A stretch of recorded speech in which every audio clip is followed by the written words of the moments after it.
Good evening, everyone. My name is Rita Crompton, also known as the Inventor Lady and President and CEO of Archimedes Offspring.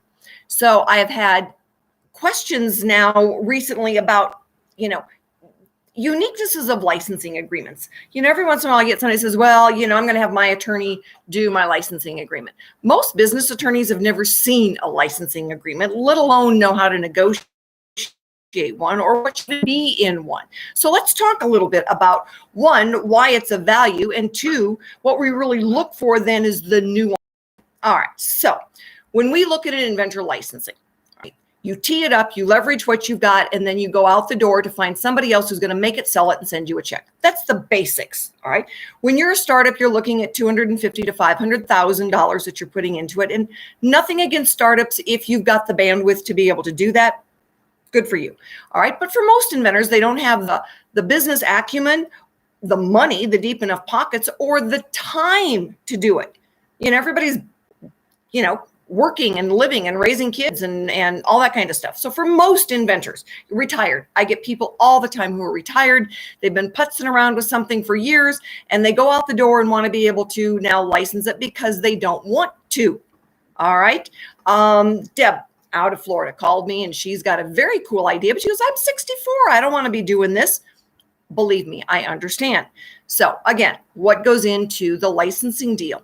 I get a lot of people, and things have changed so much in the last 10 to 15 years. It used to be, asking for minimums was pretty normal. Not anymore. Not since we had the big downturn and things changed. Things changed. So, asking for minimums now can be very anti your favor. Why? All right. Companies don't go through the licensing and the tee up of putting $250,000 to $500,000 into something just to fail. All right. They go out the door with the idea that they're getting to market. Now, we do ask for performance. How long do they think it's going to take? Sharing their marketing and strategy, their sales goals with us. All those bigger companies, they've got sales goals for the different products, or they wouldn't be in business very long. And we're looking at the big ones. So we want to know what their goals are. If they don't meet them, we want to know why. All right. Numbers can kill you. You do not want to be back at the negotiating table because they missed something by 50 units. All right. But if that's what you put in the darn agreement, that's what goes in the agreement. And guess what? You can say, oh, Lordy, wish I would have been listening to her. However, performance clauses. Why did they miss their goal? Maybe it's something like the coronavirus and production was shut down for a few weeks. Maybe there was a competitive product that came onto the market that took part of your market share. There's always, when you look at something and you analyze it, you want the option to analyze before you end up back at the negotiating table. All right. So what we look for when we're doing a deal is the first part is that we want a letter of intent. It's about 5 or 6 bullet points of what expectations on both sides. If we don't come to an agreement on those, it is silly to ask for the full written agreement. Now, when I read an agreement, it's like, the best murder mystery. Does paragraph 3.50 match paragraph 8.3 on page 5? That's what I'm looking for. And it's like, this one doesn't match. For most of you, it is like, just shoot me now. All right. When you hire an outside attorney, they're looking at $12,000 plus to negotiate that. All they see is billable time, not getting the deal done. Don't go there. All right. I don't send you a separate invoice for keeping me awake at night. And that's what the agreements do. So what we're looking for then are what are the consistencies or inconsistencies. We had one several years ago where I said, if you read this the right way, it sounds like they could give away these, and as long as they were giving it away, they wouldn't have to pay royalties. Well, when we went back to the licensee, that's not what they intended at all. And I said, but if you get hit by a beer truck tomorrow, that's the way someone could read it. And he goes, I get it now. When you point that out to me, I get it. So they changed it. But sometimes it's just having that other set of eyes on it that is, new and more objective to take a look at it. That's what you want. We're there to protect you, to negotiate the deal, to find those inconsistencies. All right.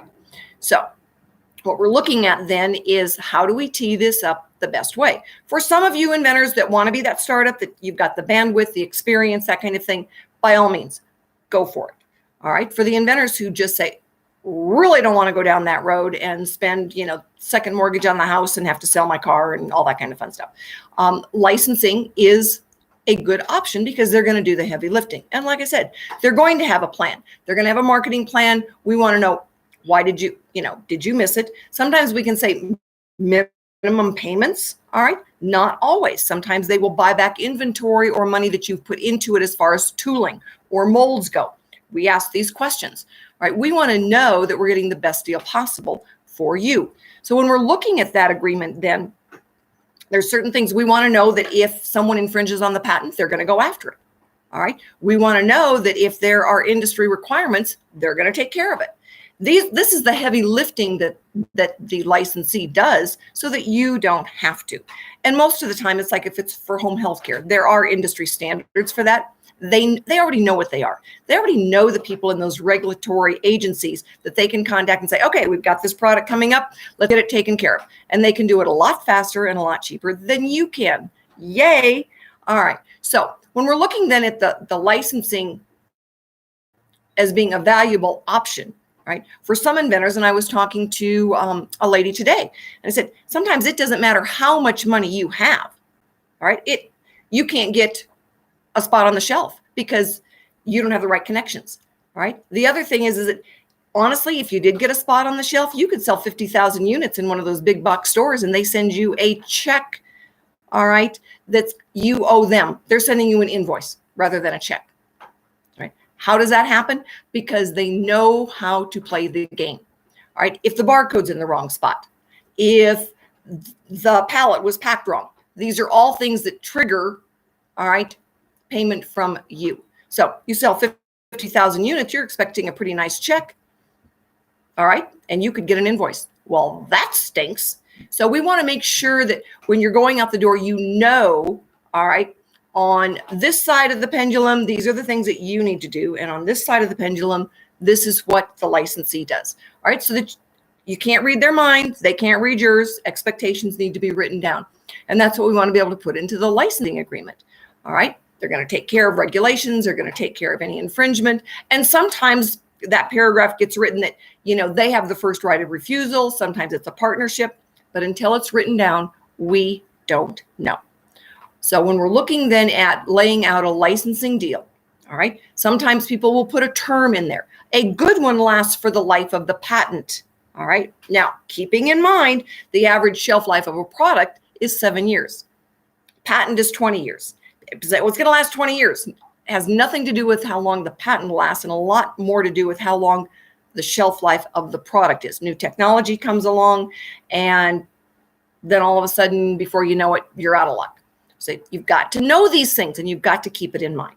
This is what we do. This is what we help you understand. And with the licensee, that's part of their reality check too. So when someone calls me and said, well, my patent issued, 10 years ago, that could be a problem. All right. And when you tell me, it's like, I've got some changes to my intellectual property and my attorney told me to wait till I had a licensee lined up, that works, right? We want strategies. We want good strategies. And this is why having a team around you is so important. My name is Rita Crompton. I am the Inventor Lady. I help you license your intellectual property. I know how to do this. Give me a call.